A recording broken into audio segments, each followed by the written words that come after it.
এখনো বিদায় নেয় নাই। আমরা তো ফেসিবাদীদেরও পতন চেয়েছি, ফেসিবাদেরও পতন চেয়েছি। এই ফেসিবাদের কুহাসলতগুলো এখনো বাংলাদেশে রয়ে গেছে। এখনো বাংলাদেশের মানুষ এক শ্রেণীর রাজনৈতিক কর্মী নামের যারা কলঙ্ক, তাদের হাতে এখনো নির্যাতিত হচ্ছে। রাস্তাঘাটে, ফুটপাতে, ব্যবসা প্রতিষ্ঠানে, মিল ফ্যাক্টরি, ইন্ডাস্ট্রিতে, পরিবহন সেক্টরে, সর্বত্র তারা ভয়াবহ চাঁদাবাজের তাণ্ডবে তারা অতিষ্ঠ।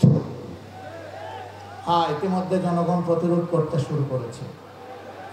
জনগণের ধৈর্যের বাঁধ ভেঙে গেছে।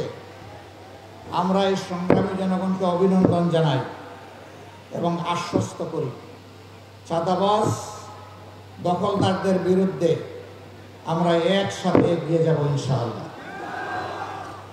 আমরা এই দেশের মানুষের নিরাপত্তা নিশ্চিত দেখতে চাই।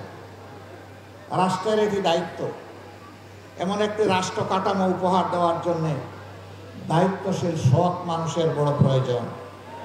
বাংলাদেশ জামাতে ইসলামী যুগ যুগ ধরে সেই মানুষগুলাই তৈরি করার চেষ্টা করে যাচ্ছে। আমার প্রিয় সহকর্মী বলেছেন, আমরা 2001 থেকে 6 4 দলীয় সরকারের অংশ ছিলাম। সেখানে আমাদের 2 জন শীর্ষস্থানীয় নেতা, তারা 3টি মন্ত্রণালয়ের দায়িত্ব পালন করেছেন। তাদের বিরুদ্ধে হাজার জাতের মিথ্যা অভিযোগ দিয়েছে, কিন্তু তারা দুর্নীতি করেছেন এই প্রশ্ন উঠাতে পারেনি। দুর্বৃত্তন অনুবীক্ষণ যন্ত্র দিয়েও কেউ তাদের ক্ষেত্রে কোনো দুর্নীতি খুঁজে পায়নি। তারা শুধু সৎ ছিলেন এমন নয়, তারা সৎ ছিলেন, স্মার্টও ছিলেন। দক্ষতার সাথে তারা 3টি মন্ত্রণালয় সামাল দিয়েছেন। সম্মানিত বন্ধুগণ, 10টা মন্ত্রণালয় যদি জামাতে ইসলামের হাতে আসতো, তাহলে 10 মন্ত্রণালয়ে একই চিত্র দেখা যেত।